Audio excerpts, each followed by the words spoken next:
I would like to extend a warm welcome to all of you who have joined us this evening at the Museum of Science. We trust you're as excited about this program as we are. Tonight's program is part of our Celebrity Science program, a Reno Family Foundation Symposia, which would not be possible without the support of the Reno Family Foundation. And I'd like to extend many thanks to Susie and Jack Reno. Mrs. Reno is here with us tonight for making this series possible. It's been a phenomenally wonderful opportunity for the public and for us, and we thank you.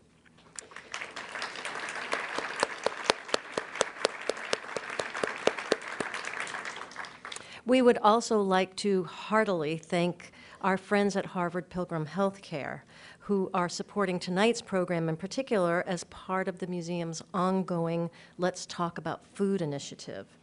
Harvard Pilgrim is one of the premier sponsors of the museum, and they have been incredibly gracious about supporting really important programs in addition to the entire museum. So we thank Harvard Pilgrim as well.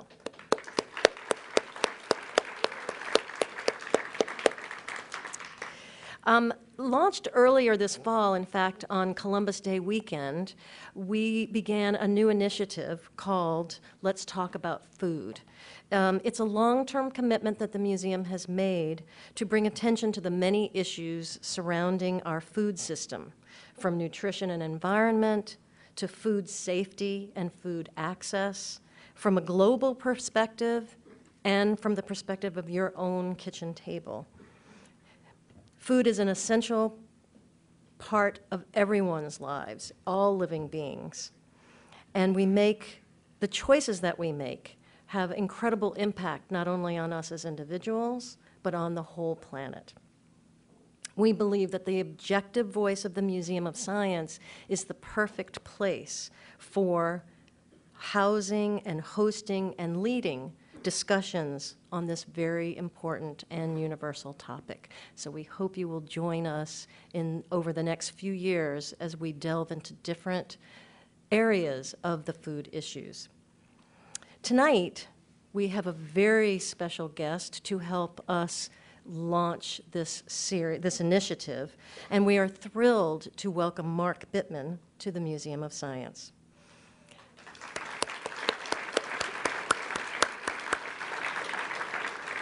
It's a great privilege for us to have him here, and he has been very gracious about extending his warmth and incredible insight on the food issues to the museum.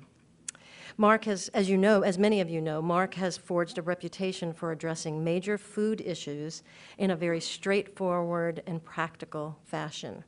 Through his best-selling books and frequent TV appearances, he regularly communicates his message of cooking simply, comfortably, and well. He has taught millions how to make small personal changes to improve their own well-being and the health of the planet. He's truly committed to the deep truth that food matters. In fact, we can think of no one whose personal mission coincides more thoroughly with the goals of Let's Talk About Food. So please join us in welcoming Mark Bittman. Thank you, my dear. You're welcome. Okay, let's talk about food.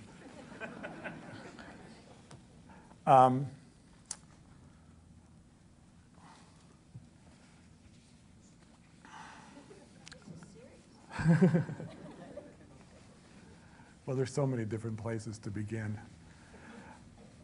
People are going to want to know what I do about eating, and what I personally do about eating, and we can deal with that in the questions and answers.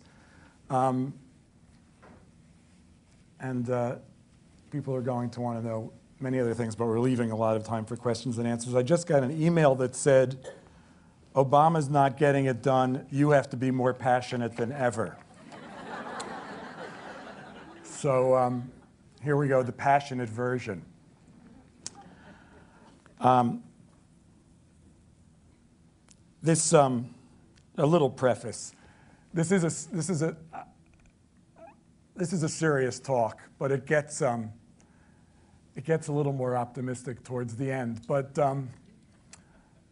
don't get so depressed that you leave. But you know, the state of food is not a particularly happy one. And I'm going to start by saying that nothing is infinite, not resources, not space, not even time. And we're running out of all three. But I do think that 50 or at the most 100 years from now, we're all going to be eating what we call a plant-based diet. And most of the food that we're eating is going to be grown using what we now call organic techniques. And a great deal of it is also going to be local.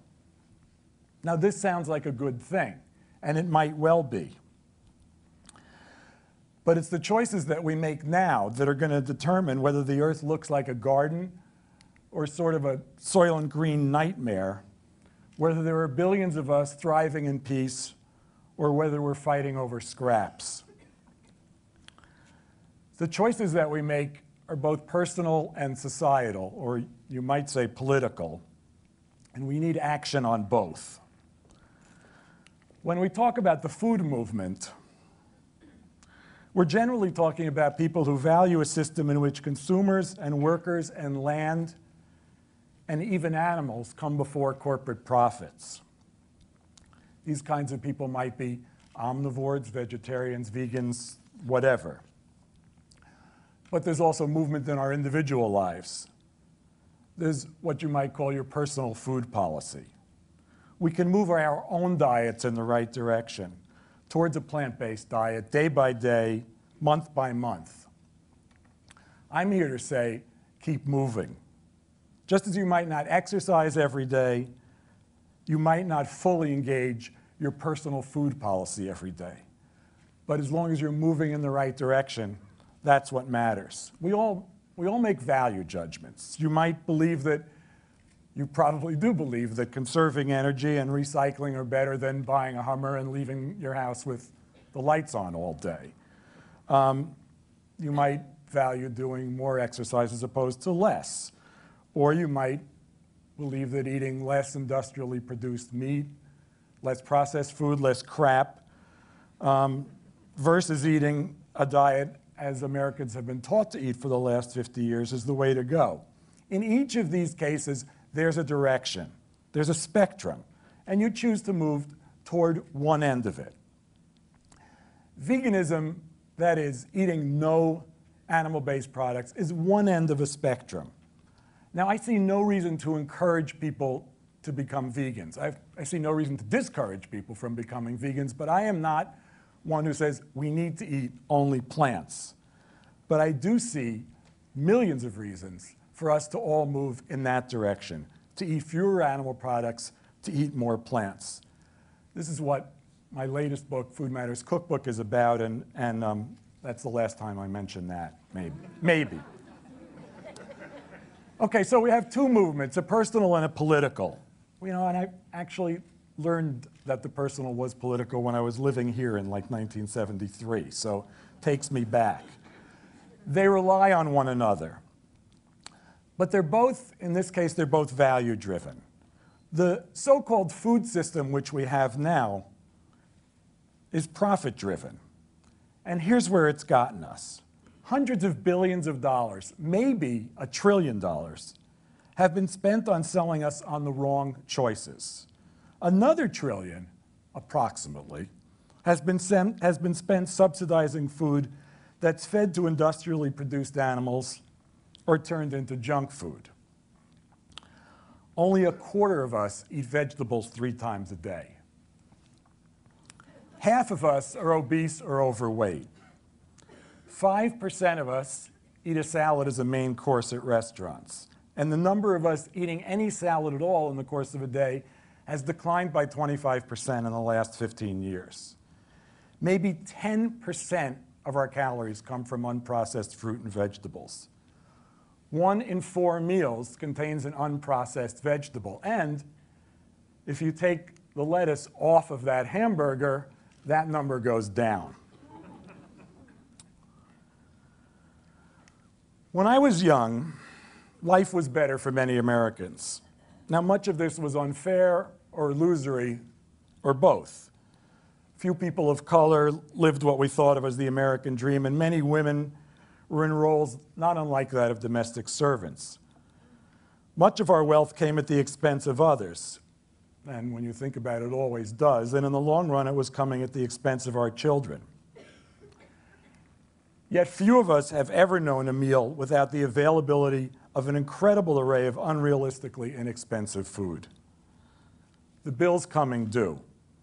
The fears of a global food crisis are back, and not only because the US government warned of dramatically lower supplies of staples just a couple of weeks ago. The 2008 food crisis, during which food reached its highest per capita cost since the mid-19th century, was only ameliorated by the general financial crisis, which did little more than overwhelm a huge problem with a gigantic problem. What happened? What will happen? What can we make happen? We, that is Americans, spend less money on food than any country in the world, 7% of our income. In much of Europe and much of the rest of the so-called West, it's more like 10 or 15%. But in poorer countries ranging from Egypt to India to China to the Ukraine, it's 30% and even 40%. 7% is ridiculous. Food cannot be that cheap, and it isn't. The real costs of food are staggering. The price you pay for a hamburger is the tip of the iceberg. No one knows its true cost to society. Its cost to the environment, its cost to your health. I've seen studies that peg the real cost of a hamburger at $2. I've seen others that peg it at $10. I've seen others that peg it at $200. It's somewhere in there. The point is this: it's not 99 cents. The real cost of a burger, like that of all junk food, are subsidized, hidden, and forestalled. Initially, industrially produced food is cheap because our tax dollars are funneled to big food, which in turn profits by selling us junk. But rising prices in the US are far from the first sign of too cheap food. Global warming, water and land shortages, environmental damages all preceded them, as have lifestyle diseases, which now kill, for the first time in history, more people than communicable ones. You might think about that. These are all examples of hidden and forestalled costs. We've been naive and we've been duped, which is not surprising. Not only are entire industries dependent upon encouraging us to buy everything we can, regardless of the consequences, but even our government now seems to believe that prosperity results only from having us buy as much as we possibly can, at the cost of sucking the earth dry. We, not surprisingly, excuse me,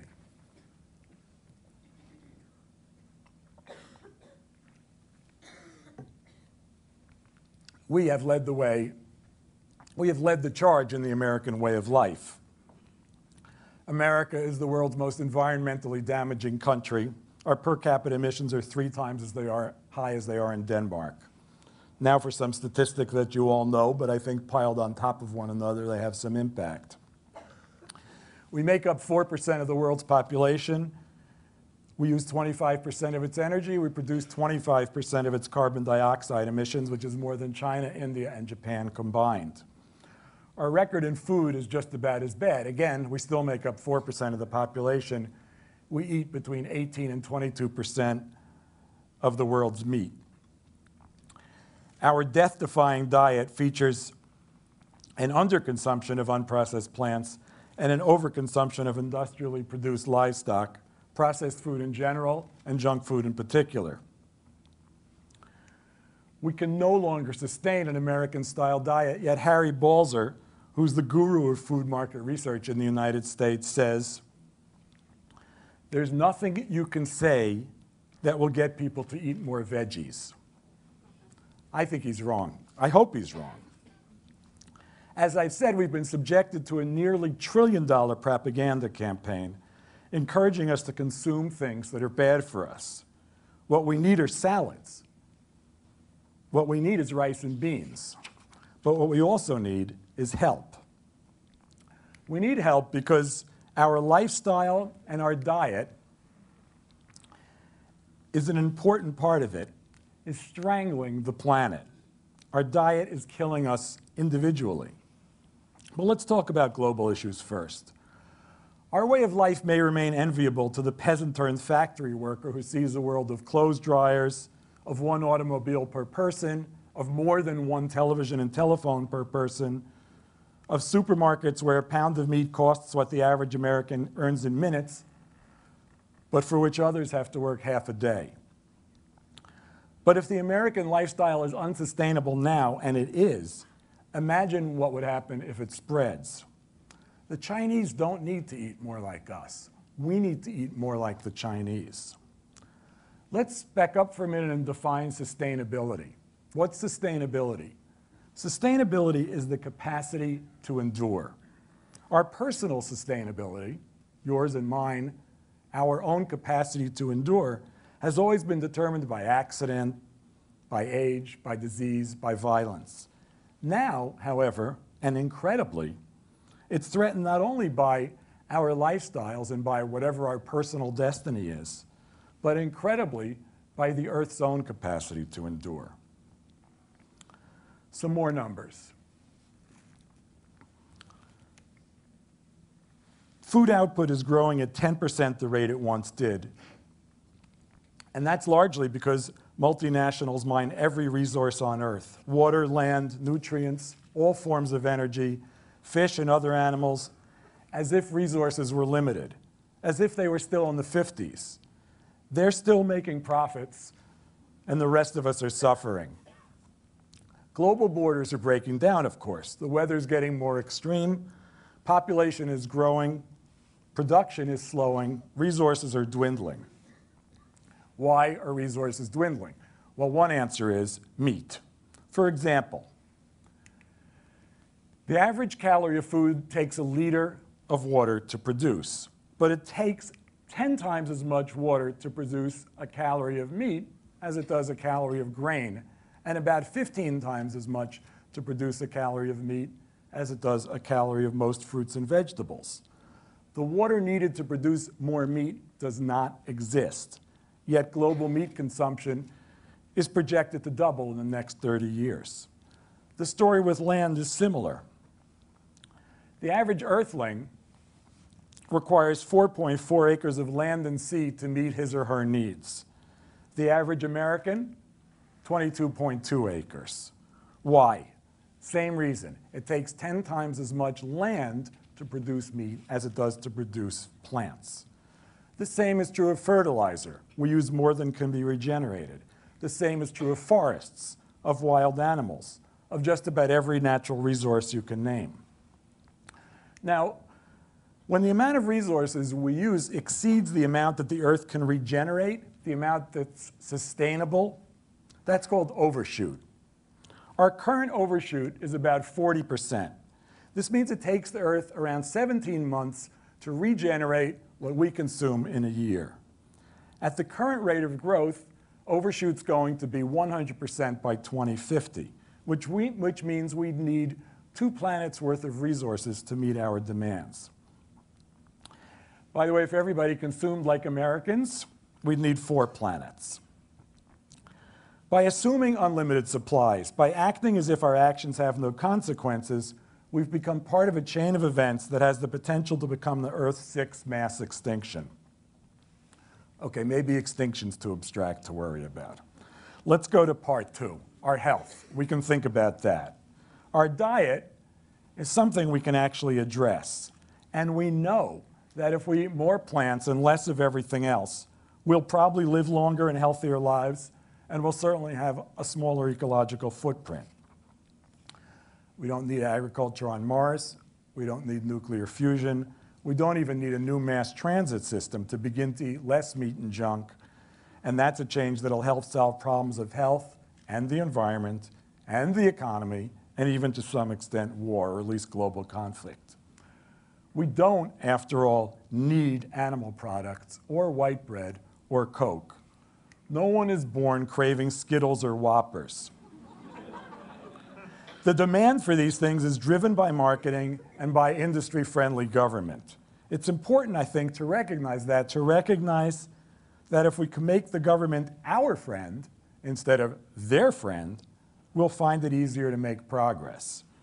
Very encouraging things to say after yesterday. How things got this way is something I've spoken about before and something that's been detailed all over the place. Much of the blame lies with the industrially produced livestock and junk food that's been sold to us instead of real food. Between 1950 and 2000, the world's population doubled. Meat consumption increased fivefold. As food became more industrial, companies producing it grew far larger and gained more control over what we eat. With the help of subsidies we paid for, they increasingly raised animals as if they were widgets. And we were sold a convenience and consumption-based economy. Along the way, we witnessed the near death of cooking and the near death of real food. We ourselves aren't doing that well either, because we've been sold a diet of things that will kill us. You could not invent a worse diet than this if you tried. We process, that is, kill 10 billion animals a year, billion with a B, not including fish and seafood. If you strung all of them, chicken, cows, and pigs, if you put them all end to end, they'd go back and forth to the moon 5 times. And that's just the US. The global number is 60 billion, which is unsustainable enough, but the prediction is that it will be 120 billion in 30 or 40 years. That's why we need 4 planets. Here's the rub. Given the opportunity, it seems everybody wants to eat meat. And thanks to meat industry propaganda, many believe we need its nutrients, which we don't. Now, that argument's been shot full of holes, so I'm not even going to address it. But here's the thing. As I said at the beginning, I'm not pitching veganism. I'm pitching sane eating. I'm pitching sustainability. I'm pitching what, for want of a better term, I call less meatarianism. Most of us, though, continue to eat half a pound of meat a day, though health experts say we're better off with half a pound a week. Now, maybe that's too much to ask, but suppose we shoot for a national average of 50% less meat. But meat, of course, is not the only culprit. Since the 50s, for example, our consumption of soda has multiplied 100-fold to 600 bottles per person per year. And that doesn't include liquid candy like Gatorade or unspeakably cynical products like vitamin water, which contains 1/3 as much sugar as Coke. Soft drinks are more popular than water. We drink 1 quart per person of sugar-sweetened beverages each day. It's about 300 calories worth. Not coincidentally, in the 20 years from the mid-70s to the mid-90s, per capita consumption of high-fructose corn syrup jumped from nothing to 60 pounds a year. That's equal to about 200 calories per person per day. Roughly simultaneously, and not coincidentally, the average American gained 20% in his or her weight. Now, soda is not alone. I forgot the little fat boy slide, sorry. Soda is not alone. Other non-nutritive junk foods, we like to call them UFOs, or unidentifiable food-like objects. UFOs are everywhere. We're hardwired to eat fat, sugar, and salt, and processed food is fattier, sweeter, and saltier than it's ever been. Thanks to the world's biggest marketing budget, payoffs, subsidies, and the willful ignorance of true costs, junk food is deadly cheap. Again, we need help. Whether we actually like processed food and junk food or have become addicted to it, most Americans choose convenience and quantity over quality. Many, as we know, are forced to eat badly. Those of us who care about these things, who are willing to campaign and work and even fight for a better and more just food system, must find ways not only to provide decent food for everyone, but to teach everyone how to cook it and even how to eat it. It's not enough for us to shop at farmers markets and support the growth of sustainable food. We need to agitate and legislate as well to promote carrots over Cheetos and beans and rice, even better, brown rice, over burgers and fries. We have to work to make better food available and affordable and to make it possible for everyone to eat it. The other alternative is that almost everyone in America will be overweight or obese by 2050.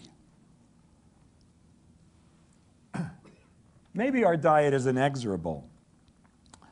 But even if we could double our meat supply to account for the demands of increased population and the desire of others to eat more like us, even if everybody on Earth could eat better, the problem here is that better actually means worse. In a way, we're lucky we can't meet that demand.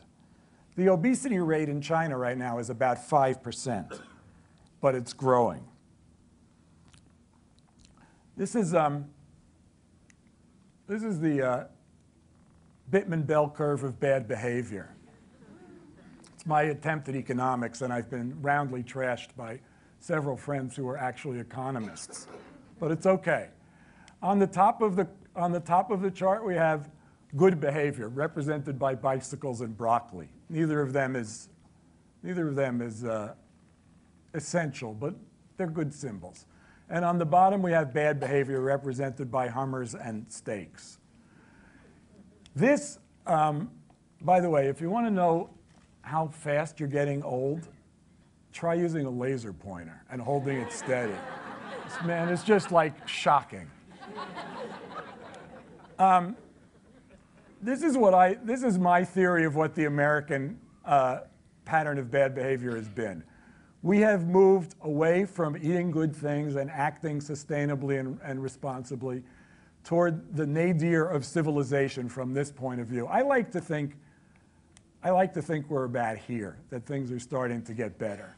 My hope is that other countries who are closer to their roots will see the errors of our ways and not travel quite as far down on the bell curve before moving back up.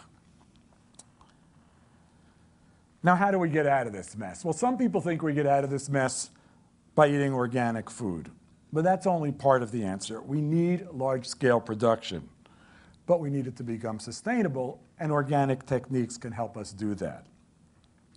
But you can't, however, meet our current levels of meat and junk consumption with organic food. And I might point out that organic junk food is still junk food. Local food's another answer, and we certainly want to promote, another good word for promote might be subsidize, food that's grown locally, using local resources, benefiting local producers, and benefiting local consumers. And I think that a far higher percentage of the food that we need can be grown within an easy day's drive of this country's population centers. Though, of course, it makes sense to ship some foods like coffee and olive oil. But here's my main point again. You can't raise 10 billion animals locally. How then do we get to a fair, sustainable food system? And how do we get there quickly? Because there are real dangers in dawdling. The key, as you're already sick of hearing me say, is to turn around the overproduction and overconsumption of meat and junk food. Apart from the ecological problems, there's this. At the current rate of growth, the death rate from obesity will surpass that of lung cancer 10 years from now. Which brings us, oddly enough, to tobacco.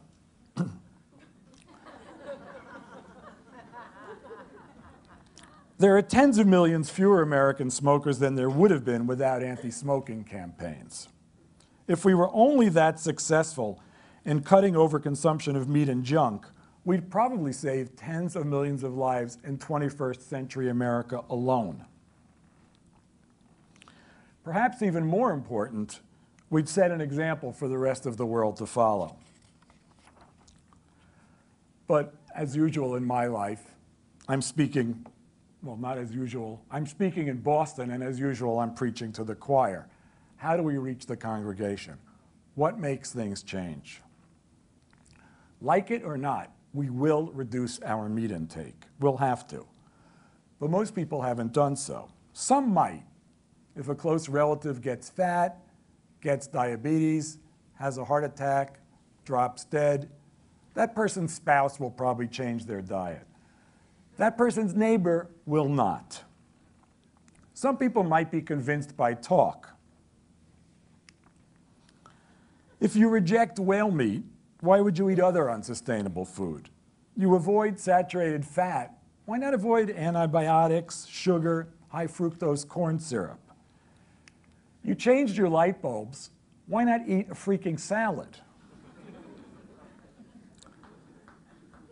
The thing that I'm afraid of is that willing converts are going to remain in the vast minority. As I said now 3 or 4 times, we need help. Now, I personally believe government exists for a number of reasons. One of them is to achieve agreed upon goals we have trouble achieving as individuals. Individuals can't eat better, many individuals can't eat better, for a variety of reasons. We might be addicted to bad food. We're surely partly brainwashed by the biggest marketing campaign in history. Some of us can't afford better food. Many of us don't know how to prepare better food. Let's return to soda. It's simple. Weight gain is deadly. Most weight gain is driven by increased calories. Most increased calories come from fat or sugar. And soda is the #1 sugar delivery system. Decreasing our consumption of soda is efficient, smart, preventive medicine.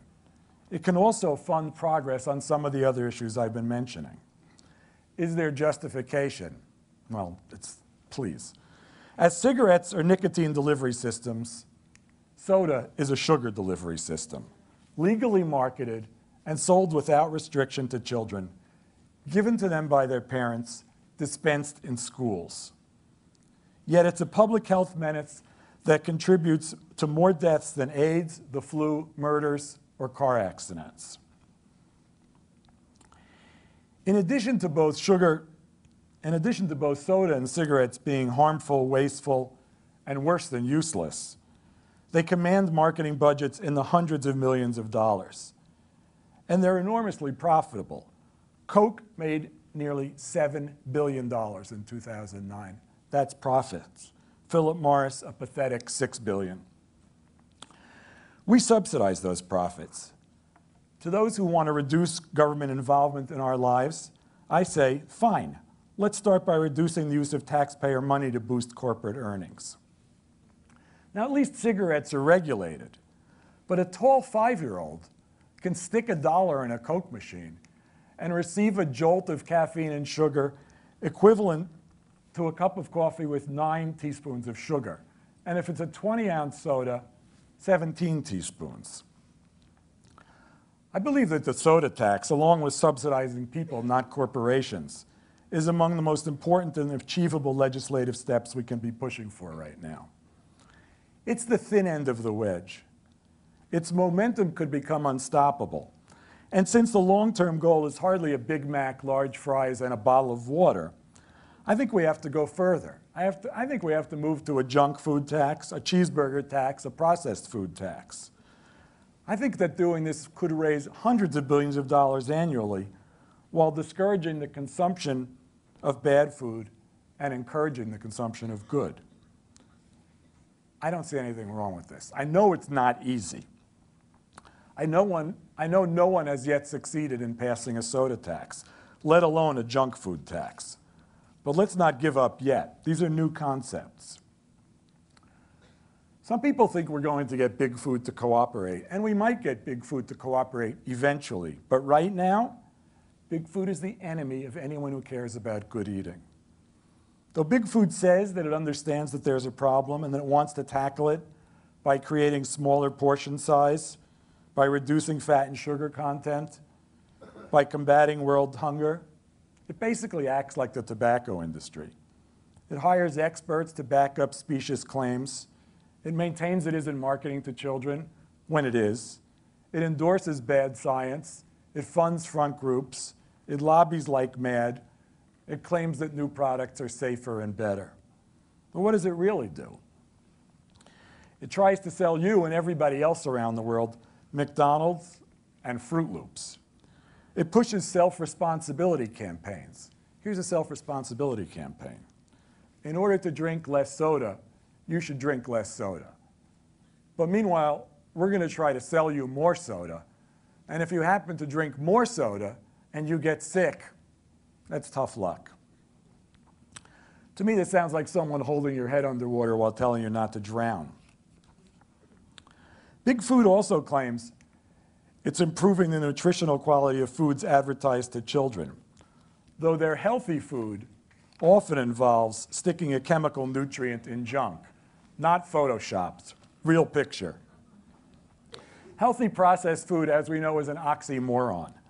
If you have to label something healthy, it's not, real picture. We pay for Big Food's success. Half the food now eaten in the United States is either takeout or restaurant food. But that half doesn't tell the real story. Because if you go to a supermarket and you buy a frozen pizza, a bag of chips, a chocolate cake, and a can of soda, and then you take them home and you prepare them, that counts as food eaten at home. The real numbers indicate that something like 10% of all meals are cooked from scratch, and at most, 20% of our calories come from unprocessed fruits and vegetables. This crap is not real food. It poisons the earth, the air, and the seas. It poisons our cultures. It poisons our health. Big Food produces poison. The problem is this, or another problem, since this is about the 73rd problem. The problem is this. Big Food can't make as much money on a carrot as it can on carrot cake. That's one of the reasons we've been trained to uncook. We spend 20 times as much money in restaurants as we used to. We've forgotten how to teach our kids how to cook. And our mantra is, I'm too busy to cook. We are busy. We're working harder to reach the same levels of comfort that our parents did. But we're also spending 40 hours a week watching television. And increasingly, and most horrifically and ironically, we're watching other people cook.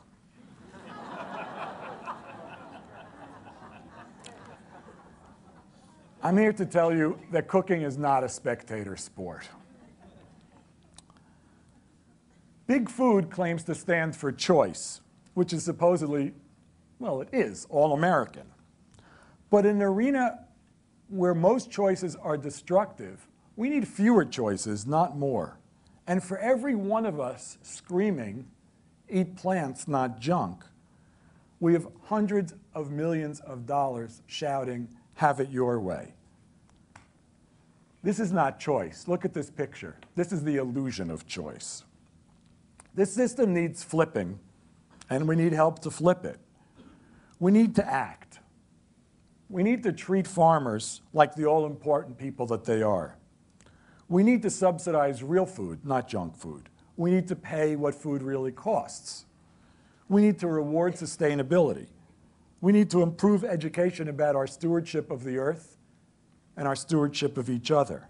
We need to change the way we eat. To do this, we need to tax Big Food and we need to tax its deadly products. As we once demonized tobacco, we now need to demonize junk food. These are huge issues, of course, and we need to tackle them together. We've already had some success in reducing the marketing of junk to kids, but other countries are ahead of us here, and we've got to eliminate it. We need to remove vending machines from schools. As of 2004, vending machines were in almost every high school in the country, and we need to allow fewer vending machines elsewhere. Or here's a novel idea. Use vending machines to dispense real food. Let's make sure that there's free water everywhere. I mean, really. Let's address the issue of labeling. It ought to at least be truthful, don't you think? Let's fix the school lunch program, which right now contributes to obesity rather than countering it. Beyond all of this, if there were a tax on soda and other junk, let's fantasize for a minute about what we could do, especially if we link this to subsidizing consumers instead of corporations.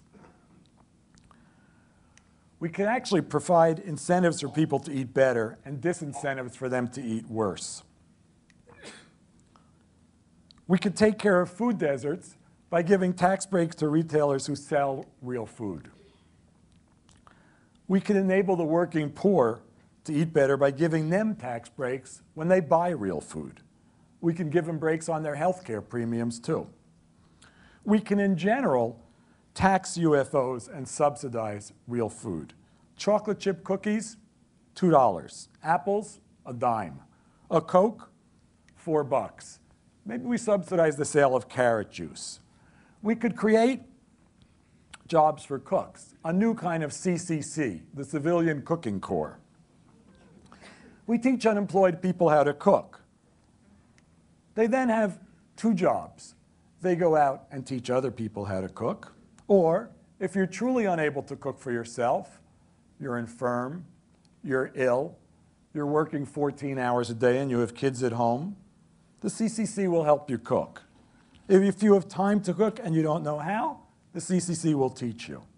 While we're at this, we can subsidize basic cooking equipment for low-income families. We can, of course, subsidize farmers markets. We can build or revive indoor city markets.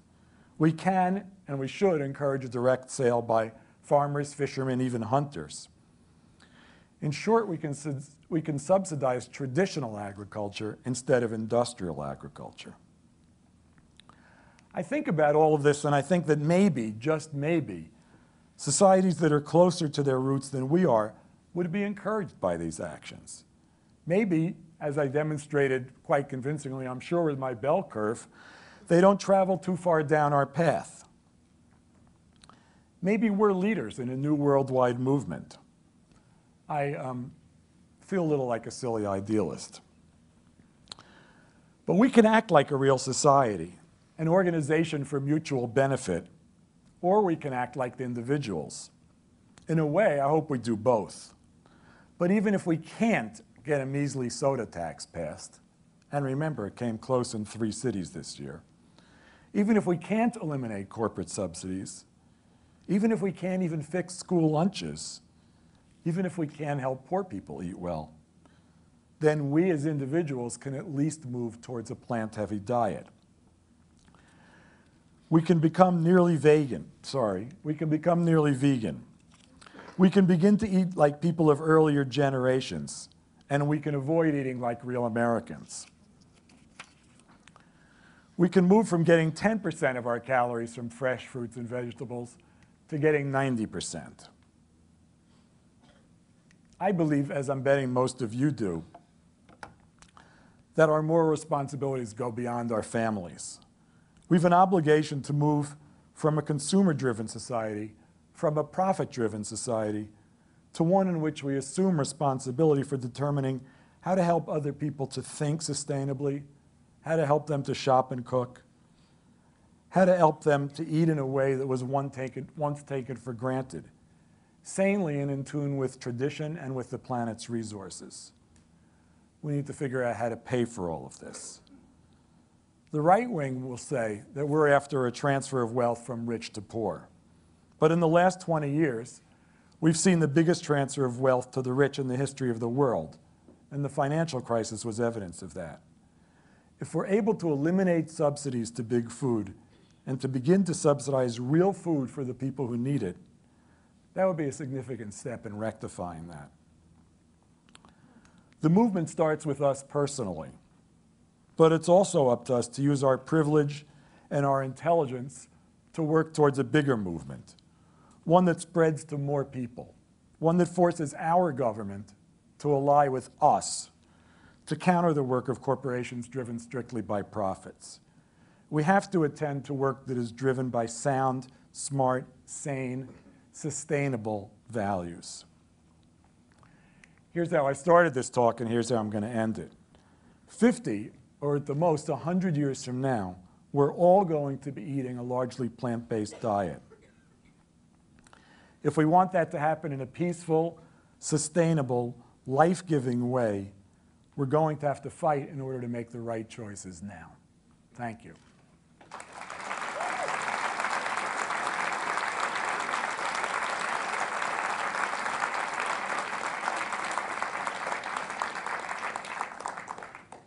So we'll be coming around with microphones if anyone has any questions.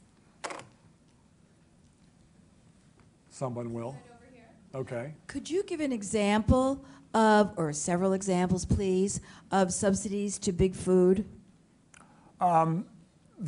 There's hundreds of millions of dollars each year that goes directly in payments to people who mostly raise corn, soy, wheat, rice, and cotton. Cotton is obviously a separate issue. 50 to 60% of all corn and soy is used in animal feed. The rest is mostly used to produce things like corn oil and soy oil. So when you look at something like a chicken McNugget, you're looking at an animal that was raised on subsidized food and then processed and then combined with other subsidized food and then cooked in other subsidized food. That is, it's raised on meal that's been subsidized. It's then combined, its meat is combined with meal that's been subsidized, and it's fried in oil that's been subsidized. So you can look at ingredients like that or at foods like that, so-called foods like that, and see subsidies everywhere. The same with soda. High fructose corn syrup is made from corn, which is, after soy, the most highly subsidized crop in the United States. I think the people with the microphones are calling on you, not me. In your current diet, are there times that you do eat meat, and what kind? And are there times that you drink carbonated beverages that have sugar, possibly not high fructose corn syrup? But do you have things in your diet that are like that? Yeah. I remain omnivorous. I mean, I'll talk a little bit about my diet, and I'll answer your question at the same time.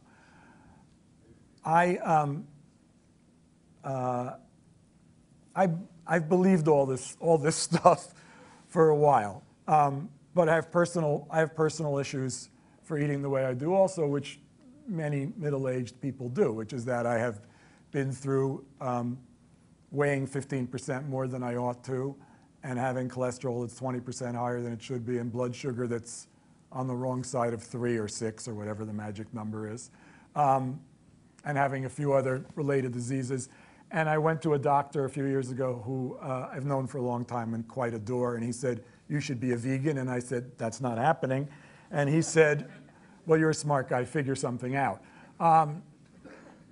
So I started eating as a very strict vegan from dawn until dusk. And from dawn until dusk, most days, and I'm imperfect, and I'm going to get back to the imperfection here because I think it's as important as everything else that I'm going to say.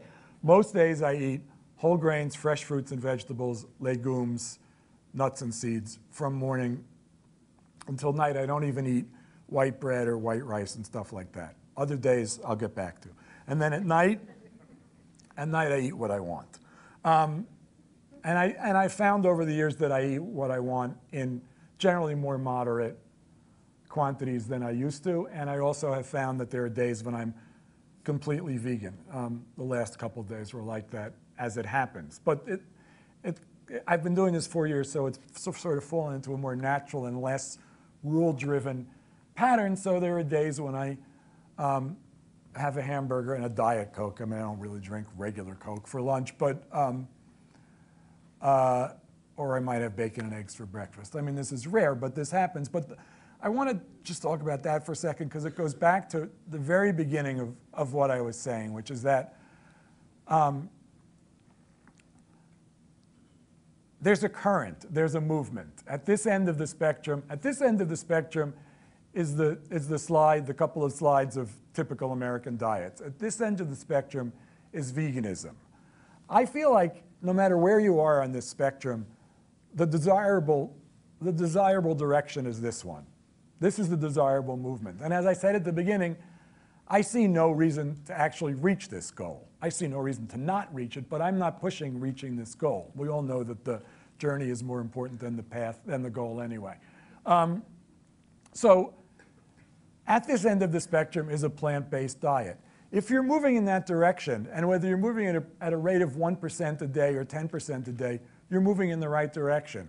And if you're 2 steps forward and 1 step back, but you look at the macro picture of things, and you're still moving in that direction, more power to you. It's about proportion. And the whole, if Americans' diet looks like this, with meat and junk food and processed food on this end of the scale or seesaw, and unprocessed plants on this end of the seesaw, ideally you want your diet to look like that. But it's not going to do that. So if it looks like that, that's a marked improvement. And that's really all I'm after. That's what I'm pushing. You touched on it a little bit with your point of view about accessibility and how you're preaching to the choir a lot of times with these talks that you do. And that really resonates with me as a dietitian because I've worked with individuals that don't have access. And so when I've recommended to people to eat more fruits and vegetables, focus on a plant-based diet, it's really going to be dependent on their personal situation and more so their finances. And I wondered your point of view on, I'm worried that people think I should eat a plant-based diet, so if they can, they go to Whole Foods. So they start going to the supermarkets that offer luxurious experiences to purchase organic, but then there's the flip side, especially when I was working in New Mexico, where I couldn't possibly recommend that because their options were at a 7-Eleven. Right. So I just wonder what Well, can we do? There's two questions, Yeah. or there's probably more than two questions. But the economic thing, well, if you don't have a car in this country, you're in trouble. That is true. Because I can point out, I was in South Florida 2 nights ago, and I stopped at a Winn-Dixie. I want to tell you, that supermarket is a food desert, right? So, and I bought, and I bought brown rice, a bag of white beans, a delicata squash, an onion, a head of garlic, and 4 zucchini. And it cost me $8 or $10, and I proceeded to live on it for 2 days because I needed to be holed up. I was alone. I didn't want to go out. I just want to, and so I made different, when I bought a box of pasta. So I made different combinations of those things and literally lived on it for 2 days. So I don't think it's so much that people can't afford real food. And with all due respect to the Whole Foods people here, I never say go shop at Whole Foods. I would never say that. I would say go buy real food. If you can afford organic food, if you can afford local food, if you have access to it, great. But don't let that stuff keep you from buying plants and other, even unprocessed meats and whatever. Don't let that stuff, don't let my message sound like, and I've worked really hard to try to make this not sound like go buy organic food. Don't make this message sound like that. Make it sound like a delicata squash, a few zucchinis, some brown rice, some beans.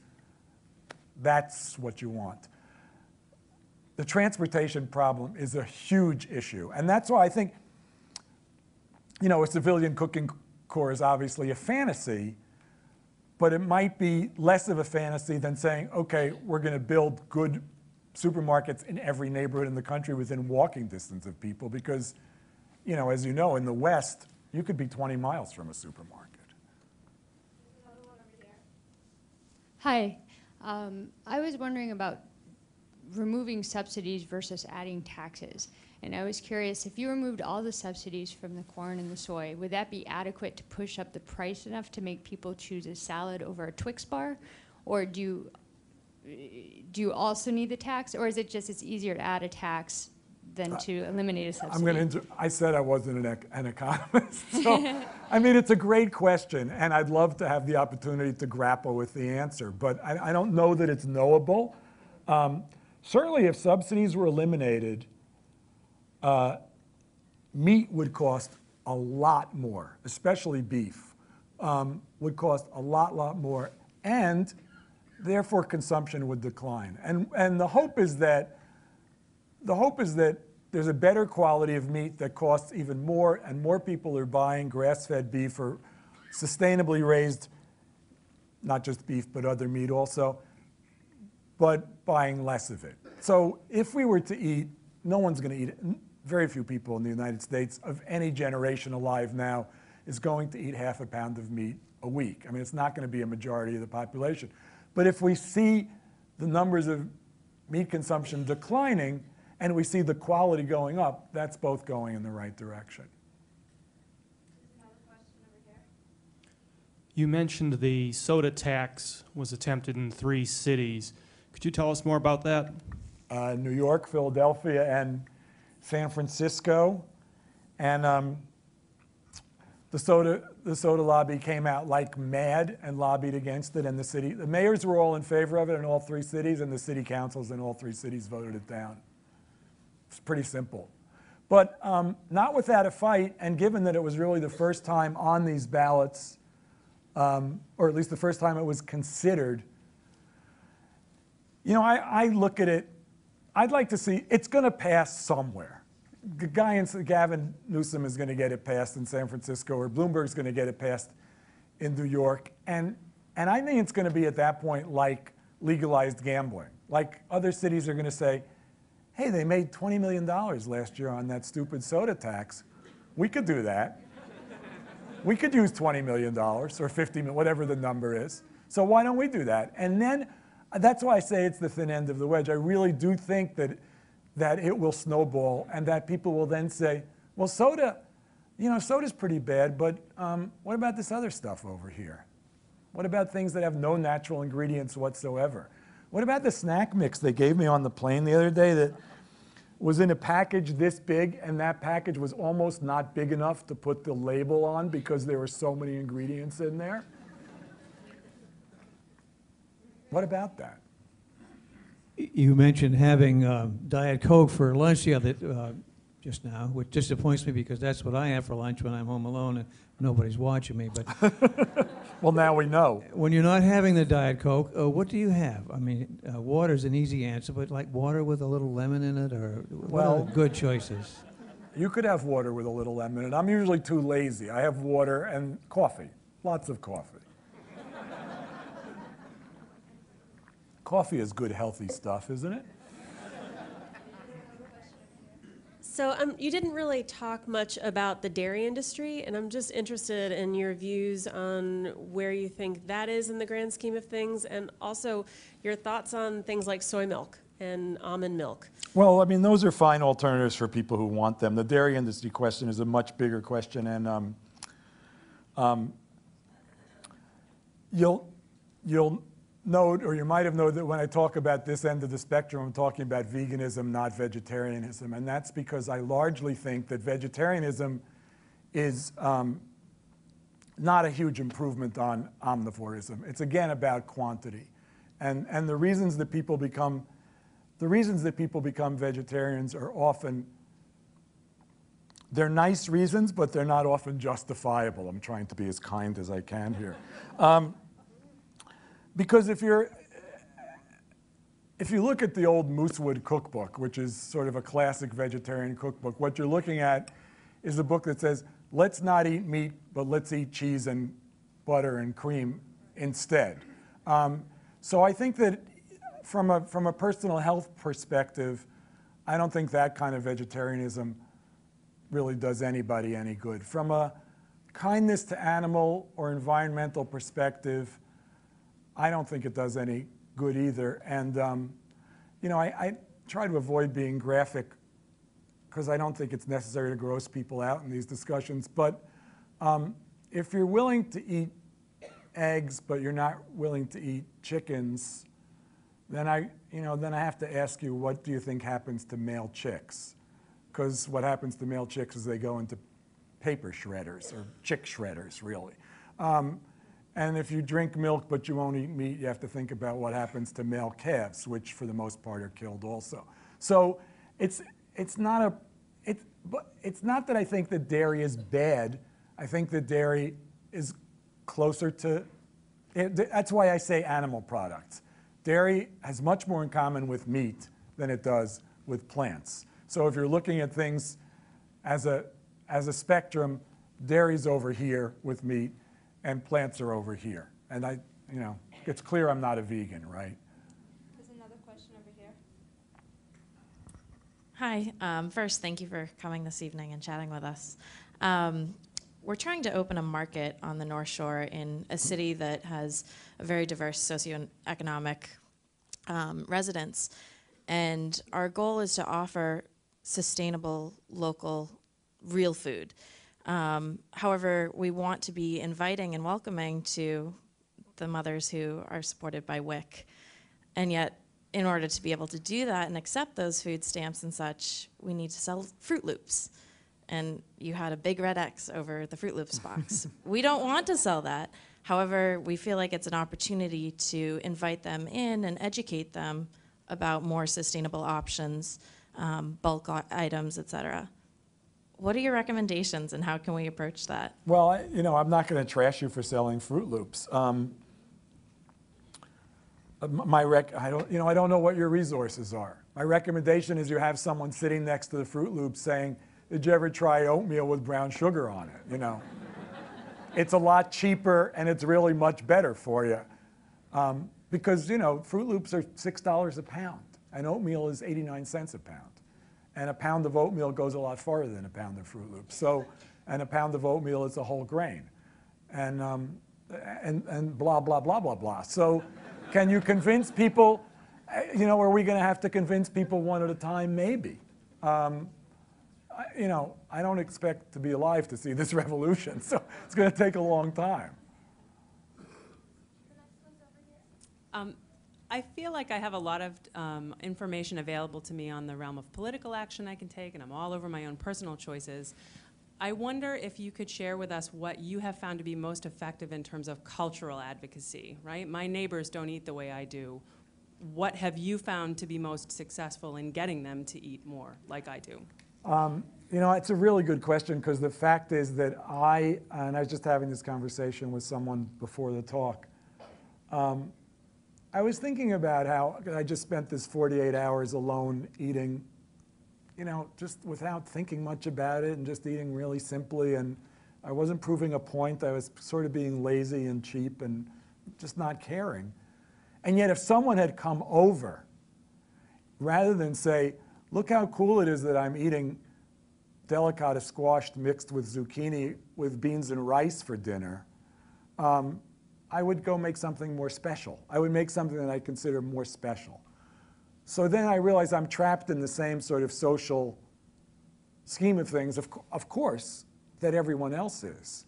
And that when people come over, you're rarely gonna say, "Well, I'm gonna make beans and rice." Because you're going to make beans and rice with pork in it, or you're going to make beans and rice as a side dish with a piece of fish, or like that. So what else do I think about that? I guess what else I think about that is that as we're raising our kids and as we're showing our preference, or at least our fondness for really simple meals, really, really simple meals, like beans and rice with a side of squash or whatever, that our kids are learning that this is okay, and that other people are learning that this is okay, and that it can't do anything except grow because, of course, it is okay. And that, I grew up, as did I'm sure many people in this room, grew up eating meat every single night of the week, 7 nights a week, no exception. And usually animal products at breakfast and lunch also. Well, I dare say very few people do that in a crowd like this. Very few people do that anymore. So that's a change. How did that happen? It happened through education, it happened through social pressure, it happened through realization. It hasn't happened. I still think the disincentives are what have not happened. I really think that taxation is an important thing, not so much because we need to raise the money, although the money could be put to good use, but to make the bad stuff cost more. I think that that's the way to go. But when you talk to people about tobacco, and I spent a lot of time talking to people who were through the tobacco wars, when you talk to people about tobacco, they say the advertising campaign was great, the government funding was great, the taxes were great, da-da-da-da. But the real thing that's made people cut back on tobacco has been social pressure. And that I think as the norms change, it becomes okay to invite your friends over and say, okay, we're having beans and rice. Maybe you put some bacon in there, just. The treat is that we're having beans and rice with a 1/4 of a pound of bacon in it. There's another question over here. What advice do you have for parents with young children when they're trying to alter their diet? You know, children who are used to eating the standard American diet. You know, I know many parents that I know are very fearful that the kids aren't going to like certain items like, you know, brown rice and beans. Let me ask you this. things How like did their that. kids get used to eating a standard American diet? They didn't Yeah, get used to that's eating true. it at some other parent's house. They got used to eating it there. So that means that those parents were eating a standard American diet. When the parents changed their diet, the kids changed. I mean, this is something I can speak about with a little authority because I raised 2 kids who teased me mercilessly about what I fed them when they were growing up. And because I never fed them anything other than what I was eating. And I think that that's the rule about how you get kids to eat. You get them to eat by feeding them what you're eating.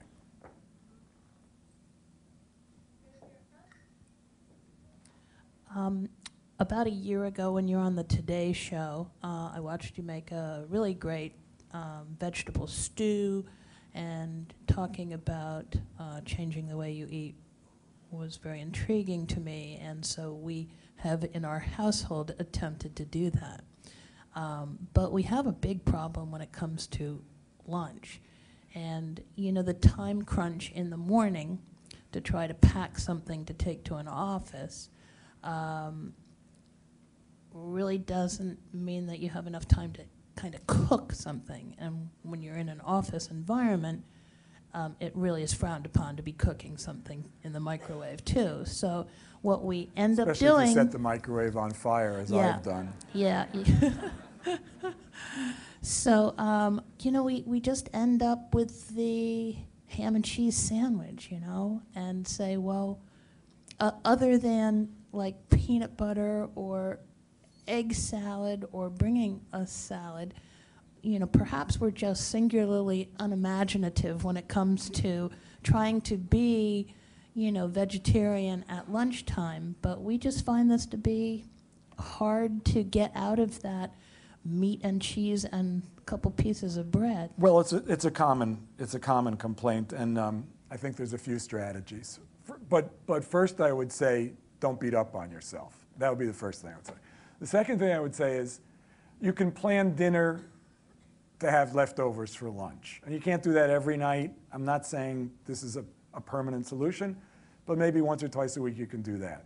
You can say, okay, instead of ham and cheese, I'm having ham and tomato. I mean, I'm not having cheese, I'm going to have tomato.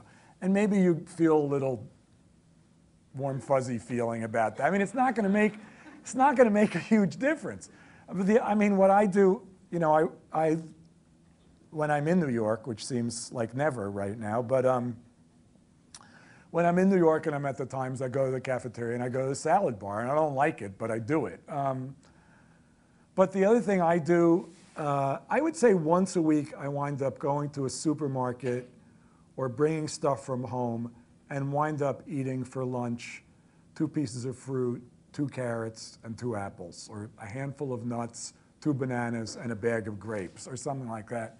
And it works. And then you're hungry at 4 o'clock and you eat another apple. I mean, and maybe you eat another apple. It doesn't matter. I mean, you can't hurt yourself by eating. You can't eat too many apples. You could actually eat too many carrots, but I don't think anyone has actually done that. So I actually did that when I tried to quit smoking. anyway, I mean, it's thinking creatively, but I also think that it's something that will develop over time. And you know what else? You don't buy ham, and you don't keep it in the house, and you don't keep white bread in the house, and then you don't use them. I mean, this place I was staying in these last 2 nights had frozen burritos in the freezer. And, you know, David Kessler, who's our former FDA commissioner, who's great on these things, says when he walks through an airport, he hears them all calling to him. You know, he hears the Burger Kings and the Cinnabons and everything calling to him. And I could hear these frozen burritos they weren't even that bad, really, but I could hear these frozen burritos, their voices coming through the freezer door. If you don't have the stuff, you don't eat it. I think we have time for maybe 1 or 2 more questions. I would love the name of your physician who recommended veganism to you. I think he's probably a rarity. He is a rarity. Not the norm. My question really is, how much does your work, if at all, intersect with the medical establishment? And do you see any changes happening in terms of their approach to nutrition and preventive care rather than tertiary care? On a macro scale, neither. I don't interact with anybody on a big scale, and I don't see any changes happening on a big scale. On a micro scale, I met a guy in Berkeley last week who's a Kaiser Permanente guy who's basically set up farmers markets in many of their sites, who's running cooking classes by, I mean, this is a doctor, who's running cooking classes by himself, who's teaching interns and residents how to cook and how to shop and how to think about food, who's trying to figure out interventions with patients that take place earlier. And so everything you could want, this guy is doing it. He's one guy, but he's doing it. So other people must be doing it also. I think we'll take our last one right up here. Hi, I really like your idea of the civilian cooking corps. Yeah, I do too, but so what? But even though it's a little tongue-in-cheek, because I think Americans really don't know how to cook, and we haven't been taught by our parents, many of us, and my mother hated to cook and never did really, and in the 50s was serving white bread and white rice and all that convenience food. So I never really learned, and it's been an effort to try to cook healthfully. We really enjoy your little videos you do for the New York Times and have learned a lot from those and make many of those dishes, like the edamame salad is one of our favorites. I saw that you had a slide up there of Paula Deen, who knows what to do with a stick of butter. Right. But is there anybody, I mean, there's an incredible amount of cooking on television. Is any of it worth people watching? And don't you think that would be a good sort of method of reaching Americans and teaching them more about this? well, I do, but that's not the kind of television that sells. So what sells is Iron Chef America or Paula Deen. So you know, what can I say? They're turning those minimalist clips into a cooking show, and then there'll be a cooking show worth watching. Whether there are other ones or not, I mean, it's self-serving, but I don't know what to say. I don't watch any of that stuff, so I can't say it. If you can read, you can learn how to cook. I mean, if you can read, you can buy any cookbook that's halfway decent and learn. That's how I learned how to cook, and I'm a decent cook. So, and I, you know.